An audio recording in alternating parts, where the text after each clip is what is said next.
And if you stay in the mist, you gon' be soaked. So listen up, cause this hair of the dog, what's real, what ain't, is this the fog or smog? Cause there's a difference when you breathe it in. So don't let the corporate media take you for a spin.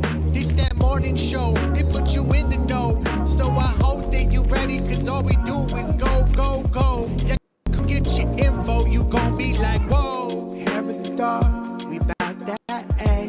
We in the song, we out here, yeah. Spitting the fact. Good morning, everyone. Welcome to Friday, and this is Hair of the Dog, the cure for the neoliberal hangover.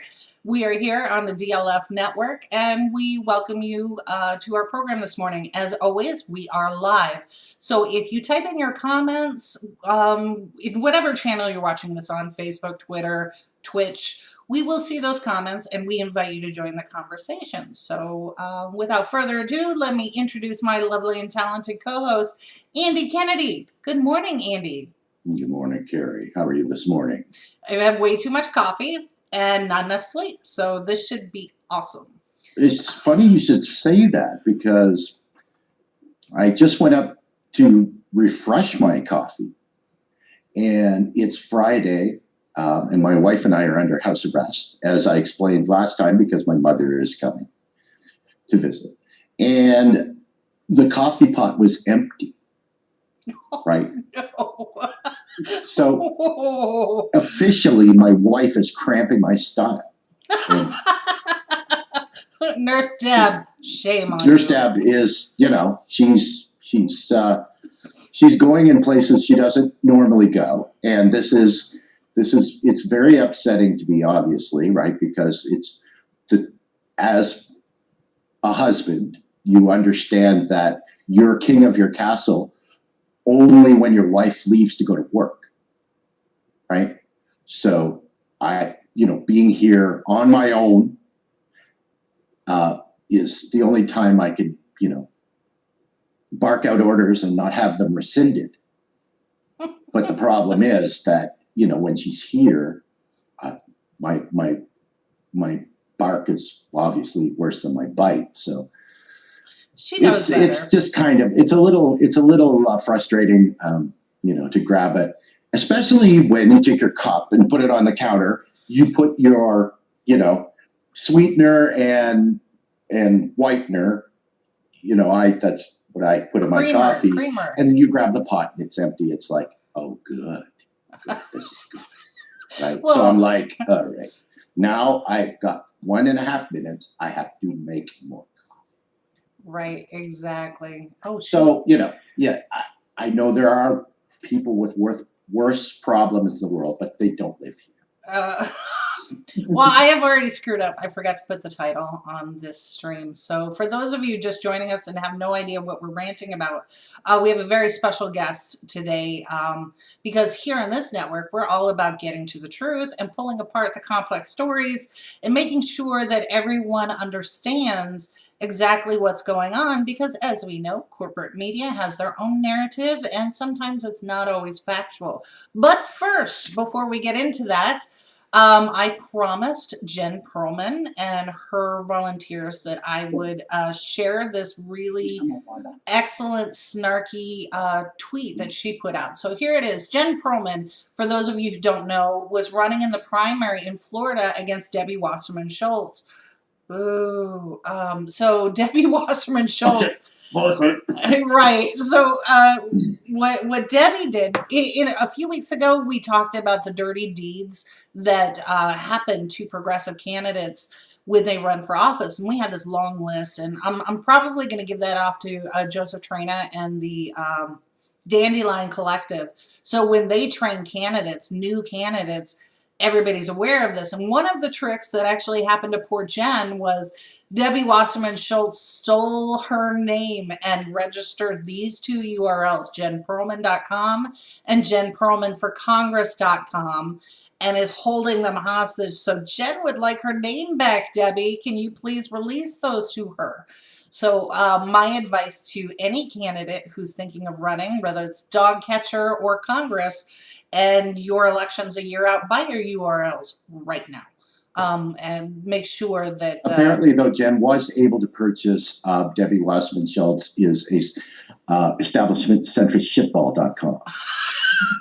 which is good. We love it. Yes. And you know, replace Tom Cotton is a good URL because Dan Whitfield, who's running against Tom Cotton, purchased that URL. So he did the reverse of it, and it's very smart.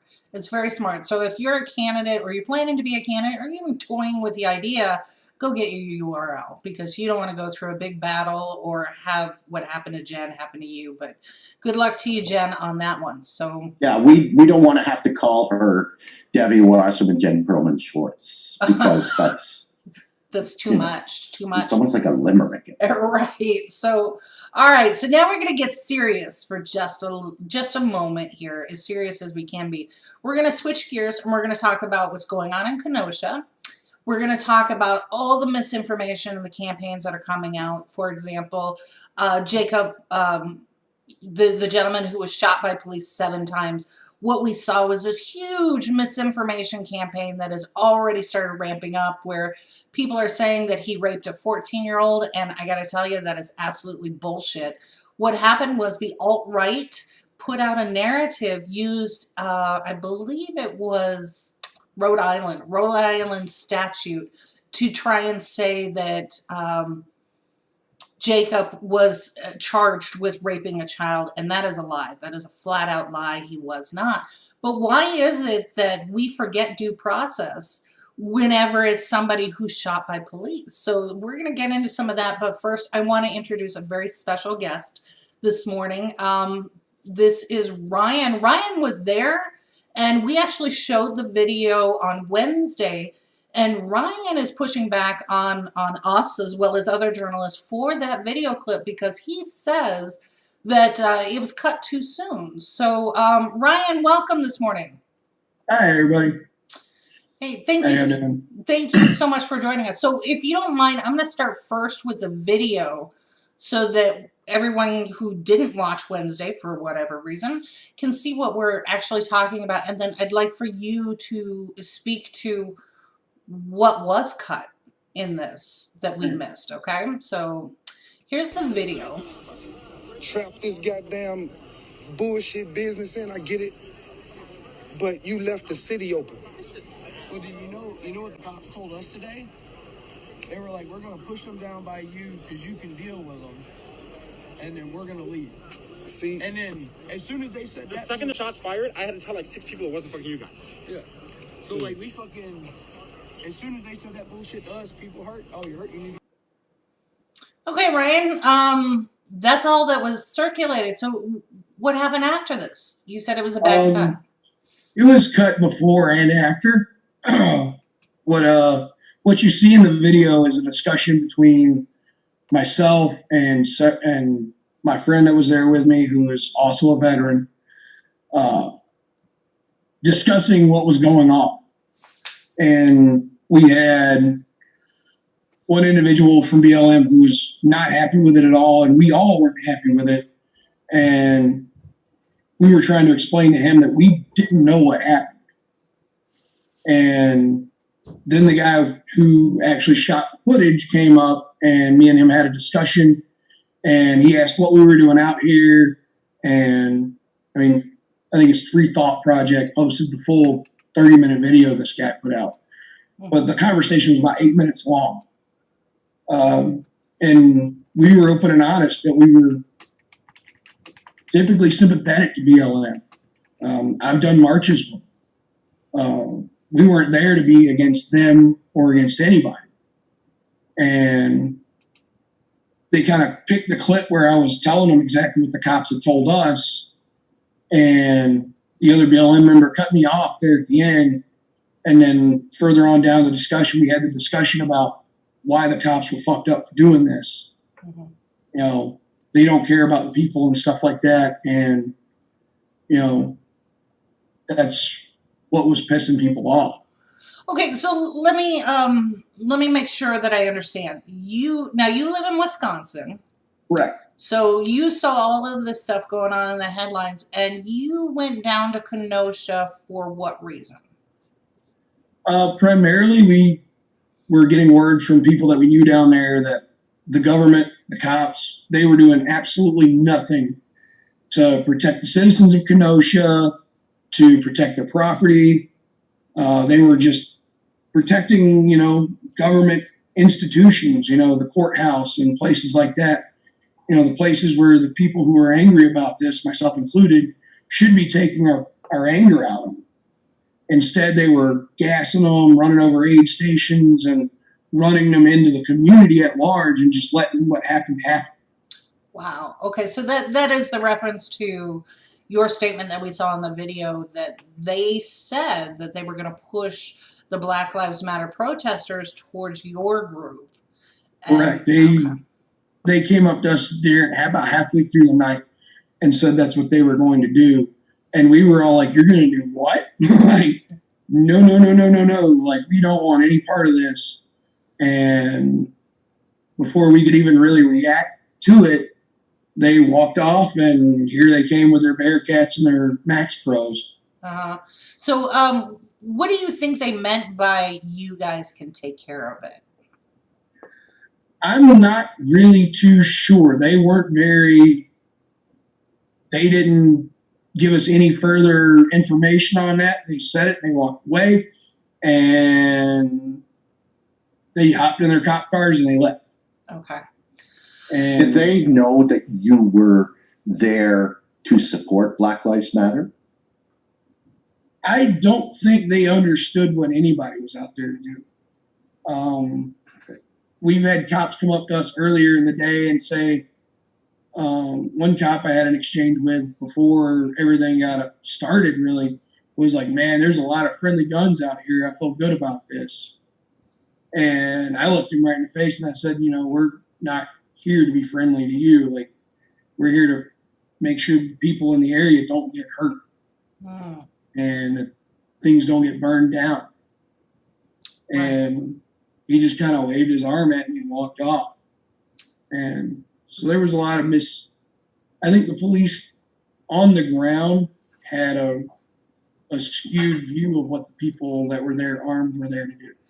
Okay, so for me, living in Chicago, and I've talked about it here on our program quite a bit, we have the Chicago Fraternal Order of Police who had been bussing in alt-right supporters and alt-right militia members to Chicago for the purposes of instigating and doing their own protests, because this is the first time in city history that we have not just one, not just two, but 3 Black women in charge of a major metropolitan city. They didn't like it. So when I hear your statement, and I'm obviously not going to ask you to validate or negate this, but when I hear it, it raises a red flag that Kenosha police may have the expectation that they can do certain things that are outside of the scope of law. Like, for example, the question was raised, were they trying to deputize some of these militia members?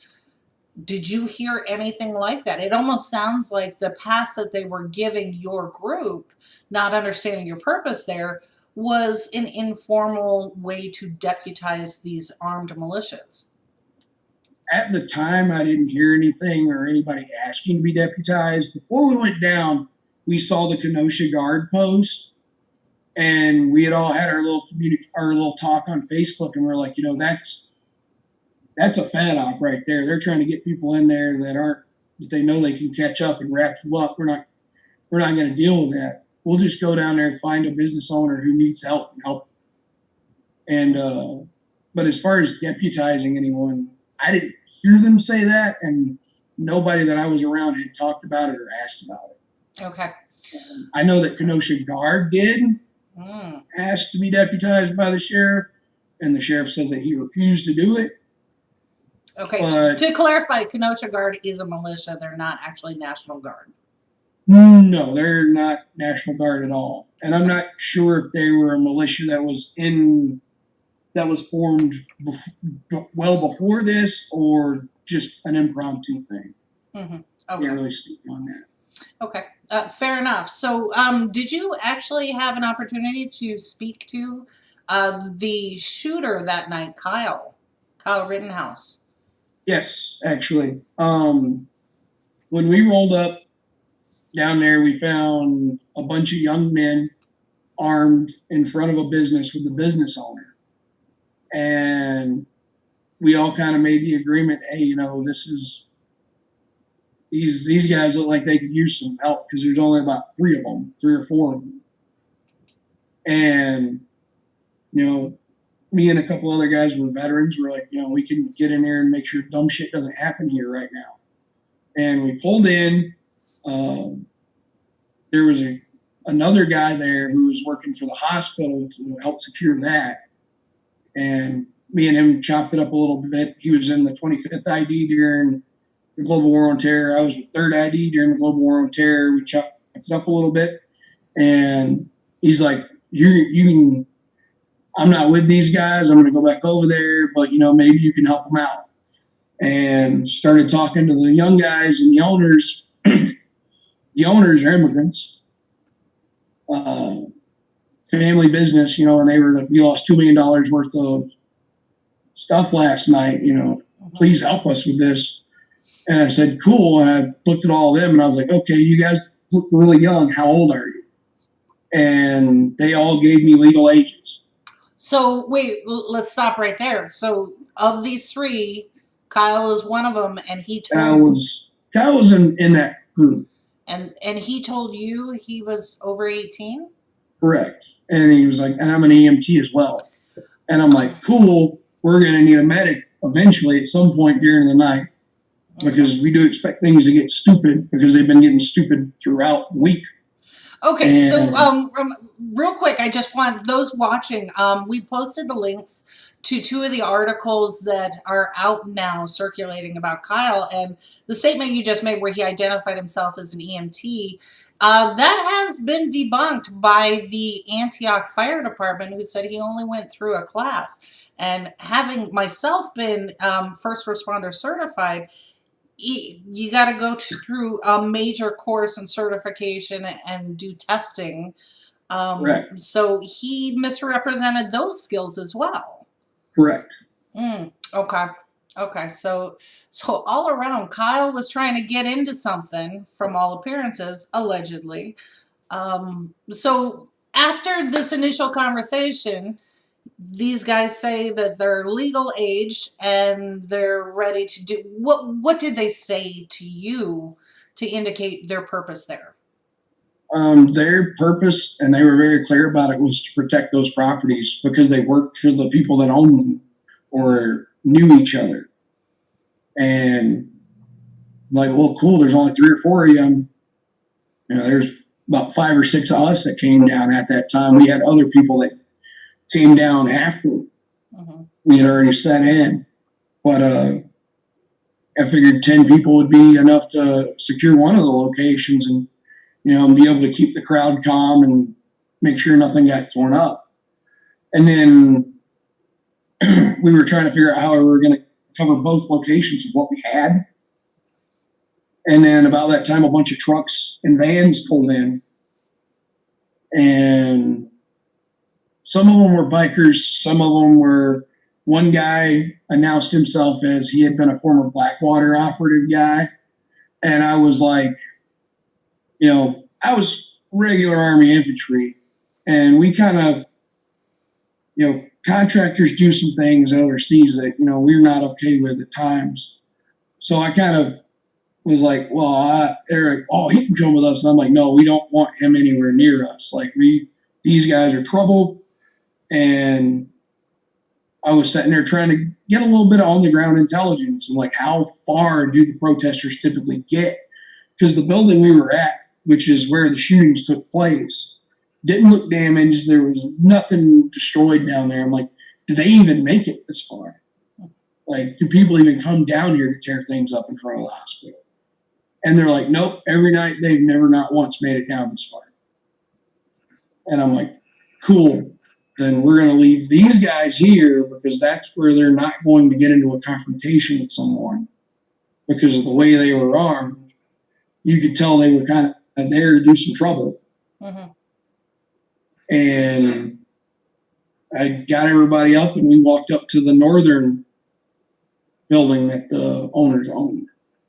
Okay, And that so, one had gotten a lot of damage the night before. okay, so that was the business. They said they had lost $2 million. And as a business owner, I just want to clarify for people: when you purchase an insurance policy, and every business owner should have one, whether it's liability or not, the price is about $150 for 6 months, and that's for millions of dollars of coverage.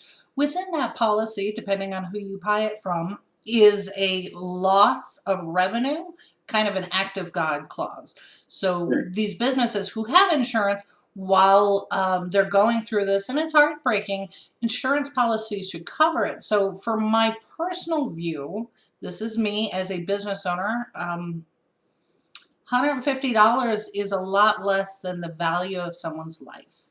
So I want to put that point out there so people can remember when we're talking about rioters, the difference between rioters and protesters, that this is the purpose of insurance. And if you're a business owner and you don't currently hold a policy, I am certain that there are insurance brokers in your neighborhood who would love to talk to you.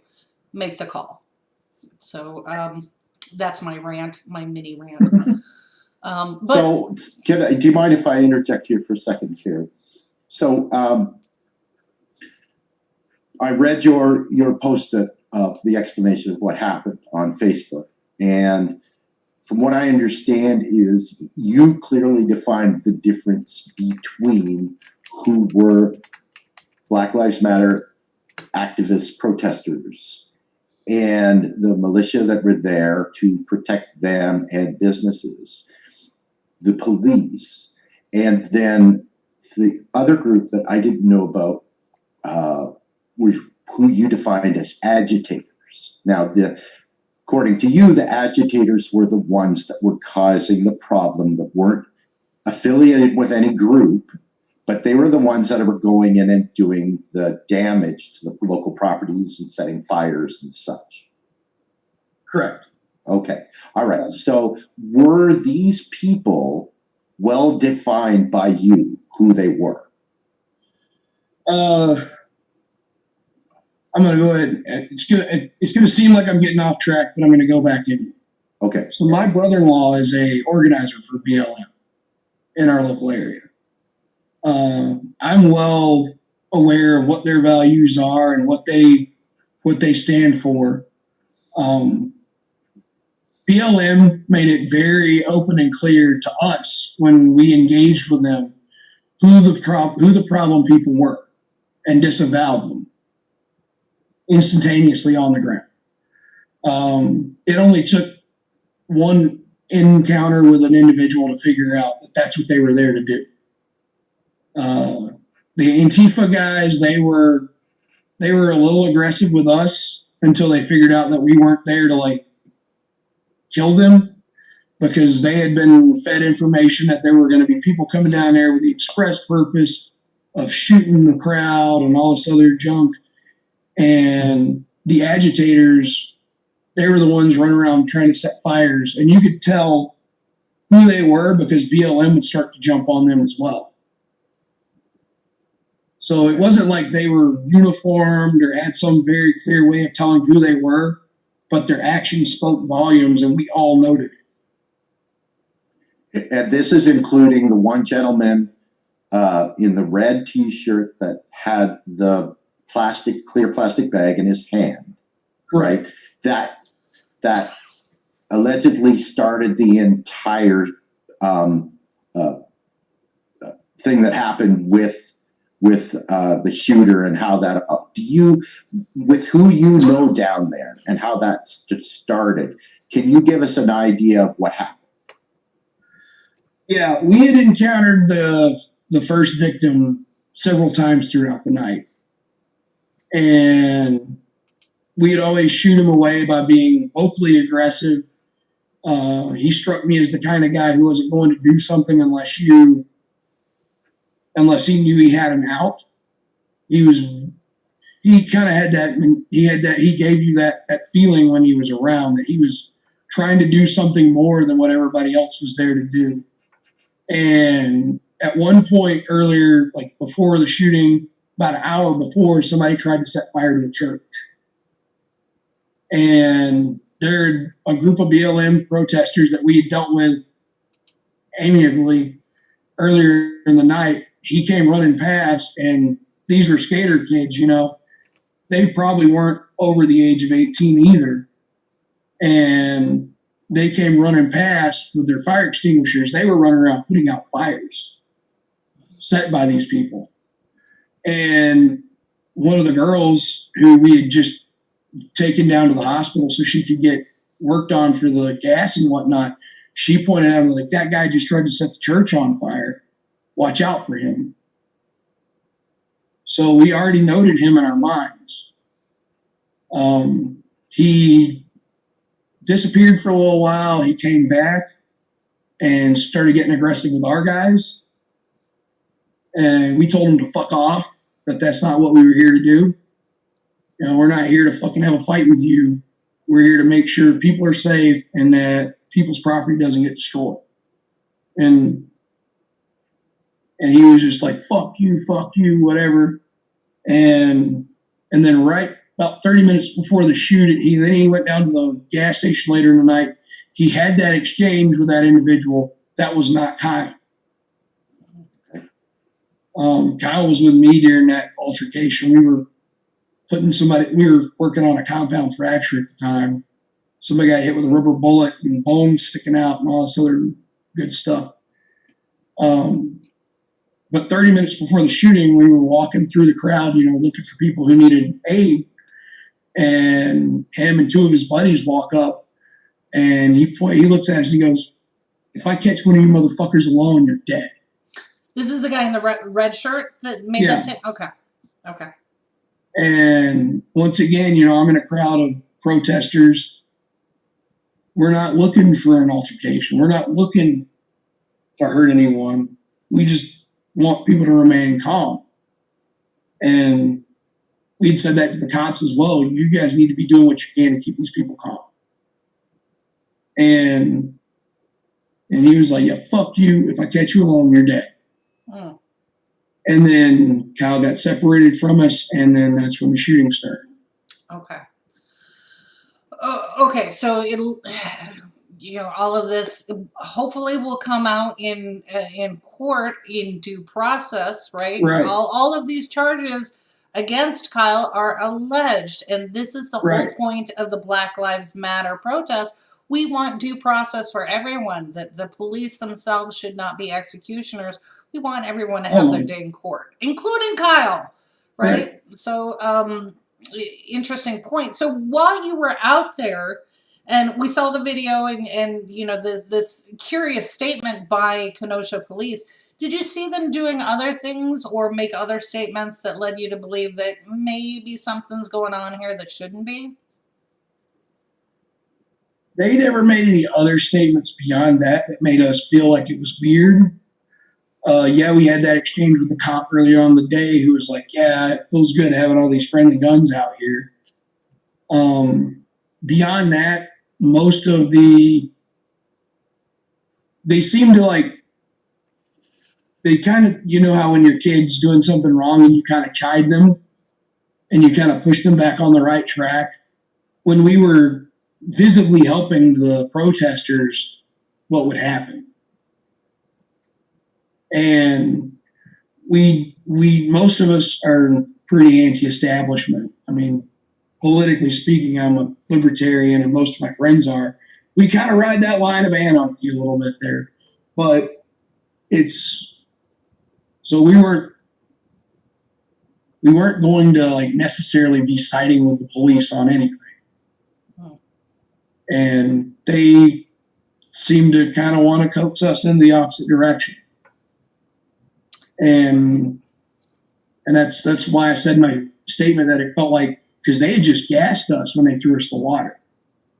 We let like 8 protesters that were in the little makeshift aid station we'd put in the building out, and they're like, "You need to get away from the building," and gas went everywhere.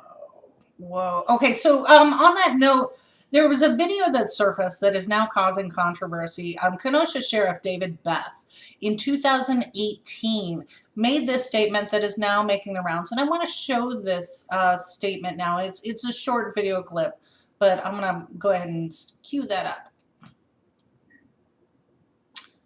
If I can get it to work, maybe I cannot. I gotta find a way to watch it. Yeah, what I will do is, okay, so in this particular statement, he's talking about locking people up, throwing them away for the crime of having children.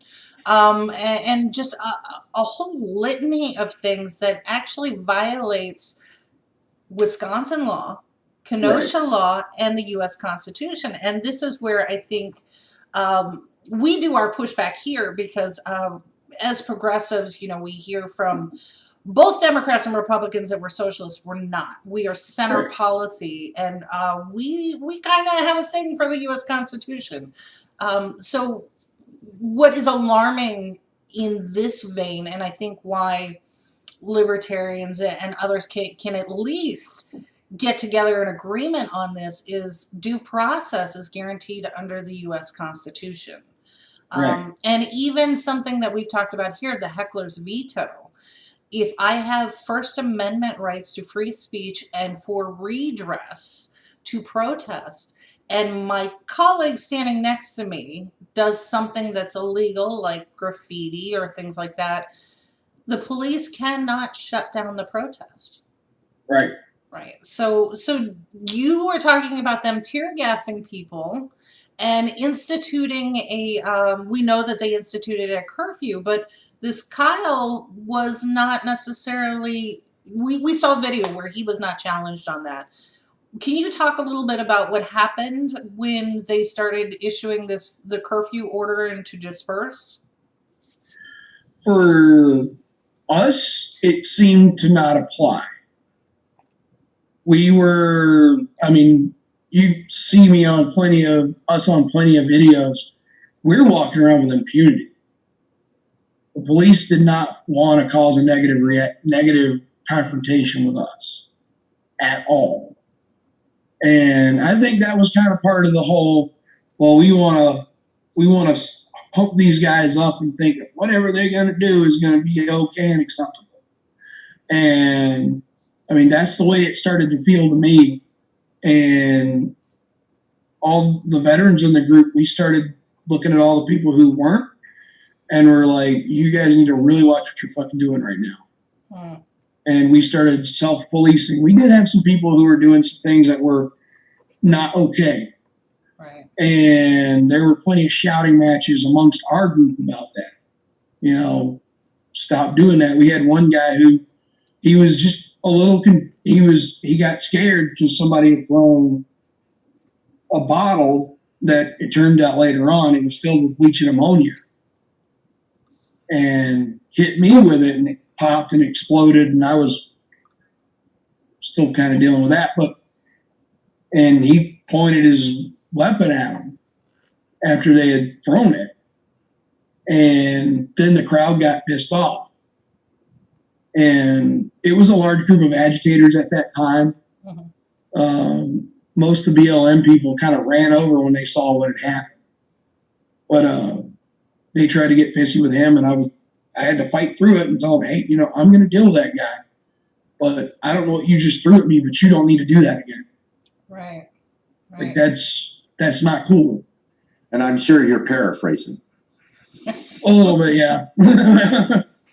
Don't fucking throw something at me like that again. You know, I didn't know what the chemical was at the time. So maybe he thought you had coronavirus and was trying to help you. He was just trying to, he was trying to help me cure it. Right. Okay. So what's interesting to me is that the only difference between you and a protester that I can tell is you were open carrying. I'm not sure what kind of weapon that was, but we can clearly see that you are armed. And so in my mind, it goes back to what happened in Stone Mountain, Georgia, like last week, 2 weeks ago, where you had this entire group of a black militia out there heavily armed and going through their paces. Nobody stopped them. Yep. So in Wisconsin, tell me a little bit about the gun laws, because I'm from Illinois, where we have the FOID card, and we Right. have some of the best training here. At least I thought till I saw Kyle.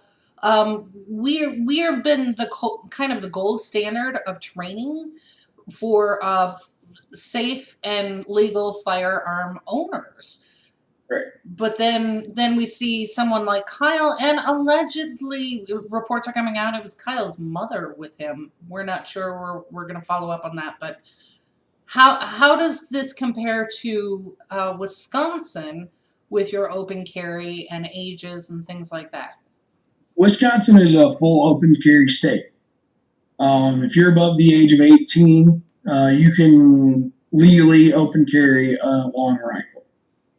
So long arms 18 and up, you can open carry that. And that came about not due to like protest or anything like that. It came about due to hunters getting the police called on them when they're coming out of the woods. You know, Wisconsin, 600,000 men just disappear into the woods every year. And we started having to, due to the deer population getting out of control, people had to hunt in, we had metropolitan hunt areas where it's caliber and type restricted to keep it safe. And people would see guys with their guns getting out and start calling the cops, and then it would cause issues for everybody. So the state went ahead and passed open carry. For concealed carry, you have to be 21. And you have to complete an 8-hour course, I think it is, unless you're a veteran or law enforcement. They take your last pistol qualification and your basic training certificate as, hey, you know how to properly carry and treat a firearm. To own a pistol, to buy a pistol, you have to be 21. Okay, so not even like in Ohio and Kentucky where you got to watch a 3-minute safety video and good luck to you. It's just age requirement. So we did get a question in from one of our viewers. This is from Mike. He asked a question. He says, I might have missed this at the start, but what rules of engagement, escalation of force directives were agreed on or given to the group you were patrolling with? Our group, I stated before we rolled out to the north end, we did have less than lethal options on us. They have these can of pepper spray grenade type things that you can legally own and purchase as a civilian. Carry gloves with rubber fists on, with rubber. I got a part here. So that it softens the blow if you have to slap somebody a little bit. Our rules of engagement were no lethal force unless lethal force is being used on you. Property is not worth somebody's life. And the only time that would change is if the damage to the property would have caused an obvious risk to life or limb to another human being. Like a gas station, setting fire to a gas station. Okay. Yeah, you set fire to, there were 2 gas stations there. If somebody would set fire to one of them, everybody in a 2-block radius would have been dead.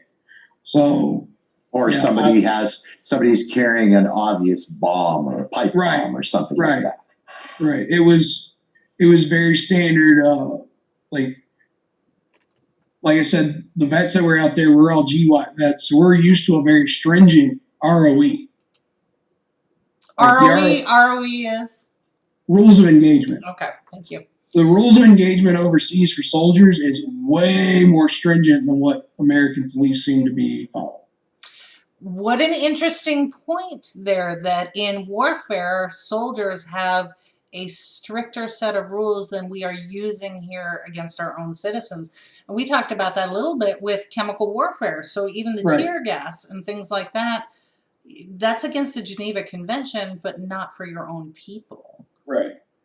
So interesting that you guys seem to be handling a lot better than the Kenosha Police Department, and which is definitely troubling, I think, and the purpose of the entire protest, right? So the point is when someone is shot by police, and in this case, Jacob actually survived it, not Right. whole and intact from what we can, what we're hearing so far, but he gets his day in court. And even if Jacob went and robbed a bank and then went out to this dispute, still gets his day in court, right? So, Right.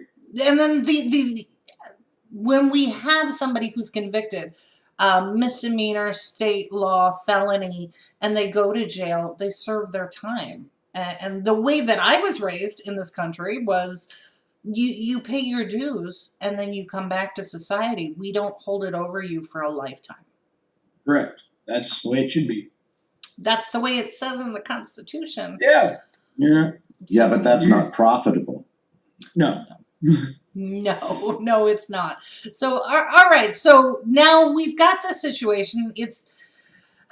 It almost feels like, and you don't have to answer this, but from an outside point of view, covering each and every one of these incidences, it feels like the police department is actively participating with the agitators to escalate situation. We saw this in Portland. We saw it in Seattle. We've seen it here in Chicago, where all they needed to do was just let people vent and protest. And if someone did step out of line, address that person.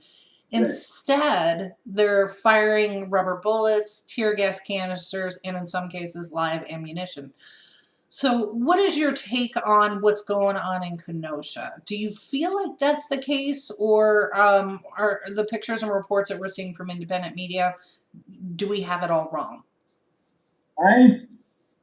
Now I know within my segment of the side, there are rumors that there are, like, and it's been confirmed. I mean, you can go back to like protests for Occupy and see that the cops do send people out there to agitate and to start fires and turn it into something that it's not.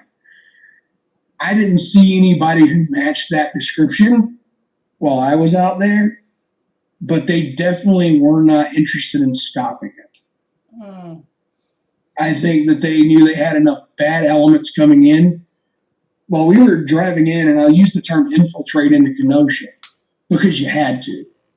They had blocked off all the highways going in, and you had cops armed with dump trucks and their patrol rifles and stuff blocking the highway off. We actually had to, find a little podunk road to follow that to another podunk road to get to a larger road to get into Kenosha. And we were sitting low, like trying to get past the cops to get in there to do what we needed to do. But we had gotten intel from friends who were watching what was going on. We had outside comms with people who knew we were going. We were like, we're going to watch live streams. We're going to watch the scanners for the police. We're going to make sure that you guys have the information you need on ground. And there was a report that there were like 60 or so Minnesota vehicles that were coming down Green Bay Road, which runs right along the lake, and that there were people coming in from Chicago and Michigan, and there had been a Facebook post from a Minnesota group saying they were coming down there to tear it up. So we were rolling into a situation where we knew we were going to have agitators. We weren't sure how many we were going to have, and we knew that the police, up to that point, had never done anything to stop. True story. So I don't think they had to get someone to come in there and do that. They just it was ready made for him. So one more question came in, and okay, so Mike asked, because of the chop video issue, the one that we started this program with, have you considered using things like a GoPro in the future as kind of a makeshift body cam for yourself? We have discussed that, actually, because of all that's happened with this in the aftermath. Friggin' one outlet, I think it was a Antifa outlet, called me a white supremacist Proud Boy. And I'm like, I hate those guys. Like, what are you talking about? I think that, yeah, I'll probably be, if I do that again, when I do that again, I'll be rocking a GoPro just to, so I'll get a POV shot of what I'm doing. If you stream it, let us know and we will boost that signal for you. All right. So yeah, absolutely. So one of my questions, and I do have a little bit of concern about this interview because, you and I talked about I'm overly protective. Right. So now you have outed yourself, not just in your statement, but in this interview as somebody who is not part of the Proud Boys, not part of the alt-right. You actually support the purpose and mission of Black Lives Matter in peaceful protest. Are you concerned about your personal safety? I've been concerned about my personal safety since all this started. Like I said before, I got hit on camera and I was getting named as things that I wasn't. And that was one of the, I've caught flack from the right side of the house since a lot of this stuff started. Because, what's right is right. And yeah, people may do wrong things or may stand for some wrong things, but a broken clock is right twice a day. I'm not so concerned about them necessarily. Most of the feedback that I've gotten from the right wing has been mostly positive. It's kind of the far left elements that I was kind of concerned about not getting the right answers and not getting the true answers and just going off on that tangent. And so that's why I made the official statement and why I'm willing to talk. Perfect. Love it. And I think at the end of your statement, you summed it up really nicely about the effort to sow division. And we've talked about it here on this network that even with all of our progressive policies, 9 out of 10, we can get the hardline conservative and the leftist anarchists to agree that it's the right path forward. So with your statement, you kind of alluded to that. There's one last statement that I think we need to address. This is from the Lieutenant Governor of Wisconsin.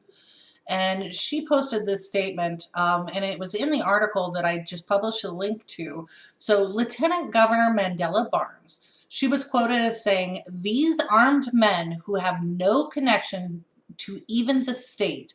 The guy is from out of town. I think she's talking about Kyle.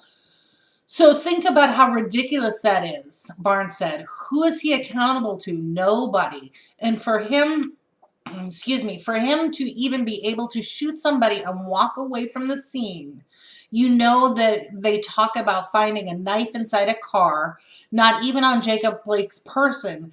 This guy is carrying a long gun, killed somebody, just walked away freely, was able to get back home to Illinois.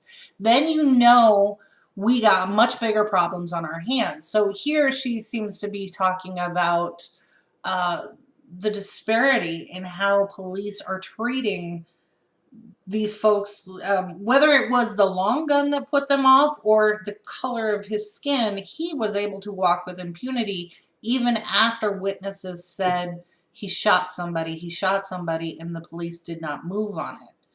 Whereas the narrative that we're seeing with Jacob is he had a piece of kitchen cutlery in his car. So you live in Wisconsin. What are your thoughts about all of these people who are coming in under the guise of Blue Lives Matter and shutting down the protests? I think that they need to remember that the First Amendment applies to everyone. I don't have a problem with people coming in from out of state to protest or counter protest, whatever. But if you're doing that, you need to remember that you're a guest. And you need to act how a guest should. You don't tear up the people who are giving you hospitality's house, I think that those two sides can have more of a conversation instead of yelling at each other. I mean, we were able to do that on the ground out there. Even Kyle, who's super naive and whatnot, started to see the reason why people were out there with the cops doing what they were doing. Mm-hmm. On the Jake Blake thing, I know that they've put out a lot of bullcrap. As soon as I saw that little meme that was like, oh, he's a pedophile, I'm like, no, third-degree sexual assault in Wisconsin is just like the catch-all. Mm-hmm. They just throw that at you. And even then, they're all accusations at this point. It's a warrant. Right. He hasn't had his day in court. He hasn't had his day in court. Yeah. You don't shoot somebody just because they have a warrant. Mm-hmm. Police are supposed to, they're not judge, jury, and executioner. They're supposed to apprehend the individual and let due process happen. With Kyle's situation and why the cops didn't act on him is largely probably due to the presence that we had on the ground. Can you clarify that a little bit? You think that clarify when you say your presence on the ground might be what contributed to Kenosha Police Department hands off with Kyle? We had guys on the rooftop behind them. The guys that had larger caliber rifles, we put them on the roof because that's, you want to utilize what you do have in the proper manner. Some of the stuff that was on top of that roof, the cops wouldn't have been able to defend themselves against had they made the arrest. We wouldn't have stopped them by any means. I didn't speak with Kyle after the shooting. The last time I saw him was when we got separated, and I didn't even know he was one of the shooters until me and independent media started showing me the footage that they had. There was also another shootout happening down the street. There's several videos I'm talking about in the video that got edited. We're trying to figure out how many shooters there were. And one shooter went this way, one shooter went that way. And we all kind of agree, there's two shooters. After we took care of the wounded that were up at near the gas station, we had charged at whoever was shooting down there with the intentions of taking them out because the cops weren't moving at all. Well, it's also a strong possibility, as was the case with you guys and the Black Lives Matter guys, that the cops were just unaware of what was happening at the time. It is a possibility, but where the last two shootings happened, that was right in front of where the cops were. They weren't even 50 yards away. So they were right there. I was standing next to the cops when I heard the gunshot. I think they didn't know what the hell was going on and just froze up. It took, because we got on site down there at the other location, and whoever was down there shooting was still shooting at the crowd. And they didn't stop shooting until me, a couple of armed Antifa members, and my friend that put the tourniquet on the guy that got the arm shot, until we rolled into the area and started making our presence known. At that point, he stopped and only gave pot shots to keep his position hidden so we couldn't see it. So we couldn't make a shot on the guy. So this individual walked away without being identified. Well, he went into an apartment building and the police eventually came around and surrounded it. And then there were gunshots that ensued between those two parties. So there's a second shooter besides Kyle that we should be looking for. I think the police may have apprehended them. Okay. No, I think they're not necessarily going to tell anybody who that is, right? Right. I'm sure they're not. Yeah. Wow. but everybody that was down there agreed that, you know, I mean, I've been shot at before. and down there in that car area, there were definitely bullets flying around. Right. And Kyle was already up the road and trying to turn himself in, and then went back to the northern area.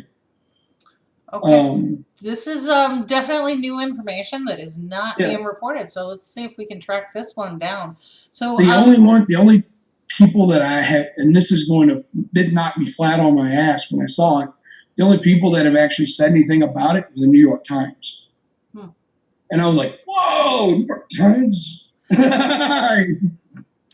Yeah, sometimes good journalists get something right past an editor, and even the New York Times can, it does happen. So we are actually at the top of the hour, and Ryan, I so appreciate you coming in to tell your side of the story and to correct the record, not only for us, but for everyone else. So Andy, I have once again dominated the conversation. I'm going to give you the last word and take us out. Well, I just wanted to just button it down real quick with Kyle is that from what I'm hearing, it sounds that this is more of a case of, you know, a young teenage guy full of piss and vinegar, you know, with a firearm going out with what he understands as what needs to be protected, you know, and being the father of a just until recently teenage child that a lot of times these kids don't necessarily think about the consequences of their actions. And maybe that Kyle was put into a situation where he was forced to do something that he wasn't necessarily equipped or ready to handle. And it just escalated past his age per se. And is that, in your mind, a fairly correct statement? That is a fairly correct statement. Cal's a young kid, you know, naive. Yeah. He was, and like I'm of the opinion that he felt like he was defending himself in the 3 shootings. Right. The statements from the guy who he shot first to us, and at the time I had no idea who the first person that got shot was, until they started releasing information about it. I feel like he got forced into a situation and he acted. And I'm not here to say whether that was right or wrong. Right. Right. You know, that was between, you know, whoever was attacking him and whoever was chasing him. They made their conscious decision, and he had to make a conscious decision. Would I have reacted differently to it? I'm not sure if it would have gotten as far as it did had it been me instead of him. Right. Yeah. So clearly, I think that there's the point, a moral of this might be that if you're boots on the ground in a situation like this, it's more maybe worth your time to investigate who's there with live arms, you know. Absolutely. And make sure that something like this isn't necessarily going to happen, where cooler heads are going to prevail as opposed to inexperienced, you know, shooters that could potentially escalate things out of control and get people killed, like what happened. Correct. For us, I'm going to use Army terms, but operationally, the group of friends that I went down there with, we've had discussions about this. And the biggest mistake we made that night was allowing ourselves to be separated. That's your number one rule in patrolling that we all learned. You never get separated from your buddy. And we allowed that to happen. And that kind of snowballed into all the stuff. Had everybody been moving in pairs, I don't think that the gumption would have been there on any party to do something like they did. Right. Well, definitely a learning experience. Oh yeah, you know, it's terrible how it had to happen. Absolutely. And it just, you know, you what we know about mainstream media and the alt-right is something, they take a situation like this and they turn it around and they, vilify Black Lives Matter with it, right? And that doesn't help anybody. Correct. There's a lot of vilification going around, and there's a lot of people out there that just don't have the facts. Yeah, and I'd rather people get the facts than just go off of, what somebody said. Yeah. Awesome. Ryan, let me just jump in here, and we got to get out of here this morning. But if you have more information, you need backup and support with getting information out there, please call us. Especially if you're going to do a GoPro, we will live stream that 24/7. Plus, we have relationships with other progressive independent media that will do the same, so that maybe our collective voices can overshadow those people who want to sow discord through misinformation. So fully put that out there for you, for everyone else who's trying to do the same thing that you're doing, and looking out just for the general public when, unfortunately, we have some police officers who seem to forget what their oath was. So appreciate it. Absolutely. Excellent. I'll be in touch. Thank you. Thank you. No problem. Appreciate it, Kathleen. Or Ryan, thank you very much. Yeah. So for everyone else who's tuning in, this is your first time, we are a progressive network by and for progressives. We are fully employee owned. This is not a hierarchy thing. We are all partners in the same company, and we are going to be working right now to be the first all-union media company in the country. So while Alternet and TYT are firing journalists for even talking about becoming union members, we're doing it. So this is the right thing to do, not only for us, but living our progressive message. And we thank you so much for tuning in. Look for more information and more good interviews. There's a story that I am working on this weekend. We hear the Black Lives Matter piece, but we're missing the story on Latinos who are also being targeted by alt-right agitators, especially down in Fort Hood at that Army base. So I will be back on Monday with that detail and all of that story for you. So tune in, 10 a.m. Eastern, and catch us here on Hair of the Dog. As always, interactive, and we welcome your comments, critiques. If you get snarky, I'm probably going to get snarky right back. But support us on Patreon, and we'll see you here bright and early on Monday. Thank you. Take care. We bout that, ayy.